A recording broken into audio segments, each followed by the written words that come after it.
मोदी आणि अमित शहा यांची विंचवाची शेती आहे असं संजय राऊतांनी आज आरोप केला पाहिला मिळतो. मला वाटतं संजय राऊत हाच राजकारणातला विंचू आहे.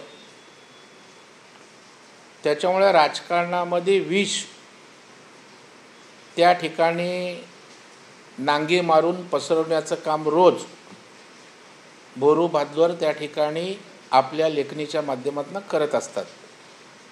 आणि त्याच्यामुळं ते स्वतःच विंचवाच्या प्रवृत्तीचे असल्या कारणानं त्यांना जगही तसंच दिसतं. भाऊ, दुसरा एक प्रश्न आहे की अजितदादांनी असं म्हटलं की शिवशाही फुले आंबेडकरांच्या महाराष्ट्रात इथे आधी मराठी चालेल, त्यानंतरच हिंदीतून प्रश्न घेऊ असं त्यांनी अजितदादांनी म्हटलं. नाही, मला वाटतं मराठीच्या बाबतीत कुणाचंच दुमत नाही ना. अजितदादांची भूमिका आहे, देवेंद्रजींची पण मराठीच्या बाबतीत तीच भूमिका आहे ना. महाराष्ट्रात सक्तीची मराठीच असेल आणि पहिलं मराठीच असेल हे माननीय मुख्यमंत्र्यांनी सांगितलं आहे. या दुसऱ्या भाषा ऑप्शनल आहेत आणि सक्तीच्या संदर्भात जो जनतेचा आदर करण्याचं काम देवेंद्रजींनी केलं, तो GRE मागे त्या ठिकाणी घेतला. मग विषय जे संपलेले आहेत ते पुन्हा चालवून आपलं राजकारण साधण्याचं विरोधक करतायत. अजितदादा म्हटले ती शिंदेसाहेबांची तीच भूमिका आहे, देवेंद्रजींची तीच भूमिका आहे.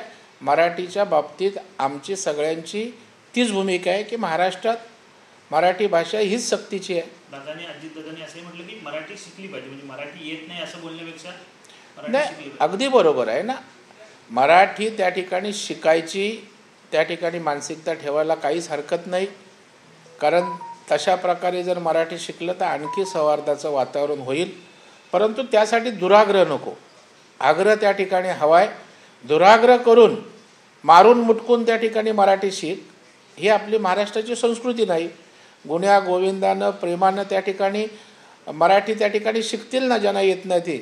आणि इथे राहणारा परप्रांतीयातनं आलेले 90% लोक अस्खलित मराठीत बोलतात. योगेश सागरशी आपण जाऊन मराठीत बोला, मनोज कोटकांशी जाऊन मराठीत बोला, मिहीर कोटेचांशी जाऊन मराठीत बोला. आज त्या ठिकाणी आमच्या उत्तर भारतीय आलेल्या नेत्यांशी मराठीत बोला. आमचे संजय उपाध्याय आहेत, आमचे नेते आहेत.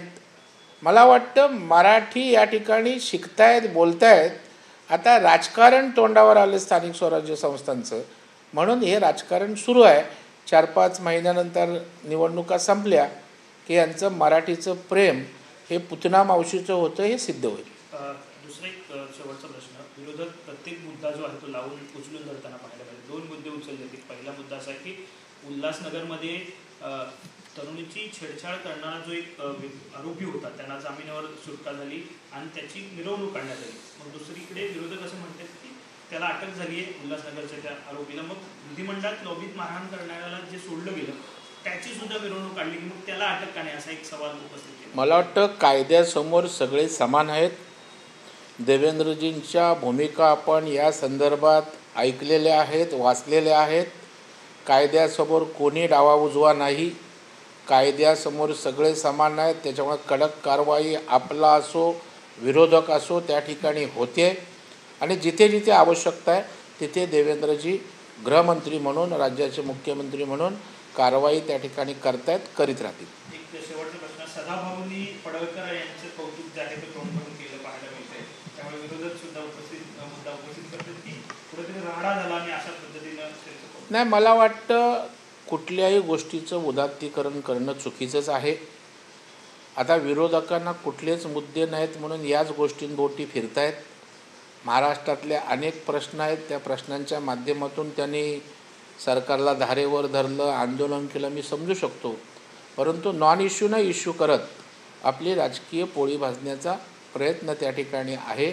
सदाभाऊंच्या बोलण्याचा अर्थ की शेतकऱ्यांसाठी ते काम करतात, त्याचं समर्थन किंवा उदात्तीकरण आहे असं वाटत नाही. तसं कुणीही करू नये.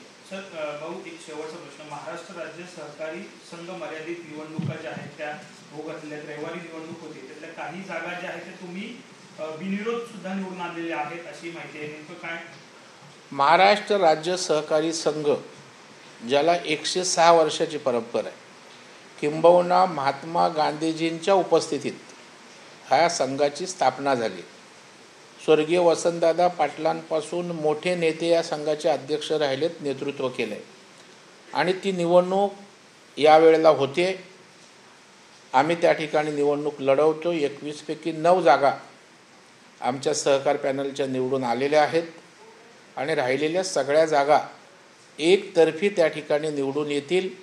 कारण लोकांना भरवसा आहे की आम्ही संघाला ऊर्जितावस्था आणू शकतो, संघाचा शिक्षण निधी पुन्हा सुरू करू शकतो, संघाच्या कर्मचाऱ्यांच्या पगाराचे विषय आहेत ते आम्ही त्या ठिकाणी सॉर्ट आऊट करू शकतो आणि पुन्हा एकदा राज्यात शिक्षण प्रशिक्षणाचं हे केंद्र ताकदीनं त्या ठिकाणी कार्यरत राहील हा विश्वास देण्यात आम्ही यशस्वी झालो आहे आणि त्याच्यामुळं आमचं सहकार पॅनल महाराष्ट्र राज्य सहकारी संघाच्या निवडणुकीत निर्विवाद त्या ठिकाणी वर्चस्व प्राप्त करेल यावर आम्हाला पूर्ण विश्वास आहे.